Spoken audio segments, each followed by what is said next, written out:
Hojii onlaayinii part 2. Viidiyoo koo jalqabaa keessatti hojiin onlaayinii inni dhugaan maal akka ta'e bal'inaan isiniif ibseen ture. Viidiyoo lammaffaa kanaan immoo gosoota hojii onlaayinii bebbeekamoo ta'anii fi biyya keenya keessatti hojjetamuu danda'an isinitti hima. Akkuma addunyaa kanaatti hojiiwwan onlaayinii baay'ee beekamoo ta'an jarreen kanadha. Gosoota hojiiwwan onlaayinii hangana baay'atan kana keessaa biyya kana keessatti hojjetamuu kan danda'an, galii gurguddaa argamsiisuu kan danda'an, akkasumas bilbila smaartifoonii qofaan hojjetamuu kan danda'an 5 filadhee sadarkaadhaan isinitti hima. Viidiyoon kun riiserchii gadi fagoodhaan itti dadhabamee waan hojjetameef vaayiraalii bahuu qaba.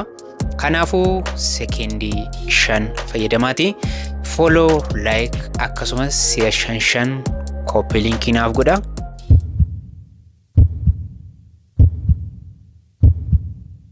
Hundumaa gootaniitu jedhee namanaa gara mata duree kootan deebi'a.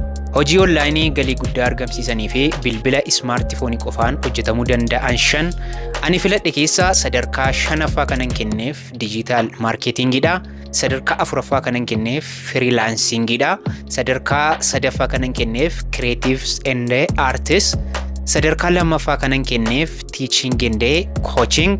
Sadarkaa 1ffaa kanan kennuuf immoo content creation dha jechuudha.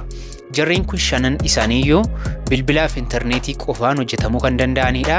Tokko isaanii qabiyyee babal'aa qabu, akkasumas gosa hojii garaagaraa ofii isaanii jalatti qabu. Kanaafuu tokko isaanii irratti viidiyoo hojjedhee akkaataa itti ogummaa hojjechaa barachuu dandeessan, erga barattanii booda immoo akkamiin gara hojiitti galuu akka dandeessan, akkasumas gosa hojii sanaa irratti galii hangamii argachuu akka dandeessan tokkoon isin hubachiisa.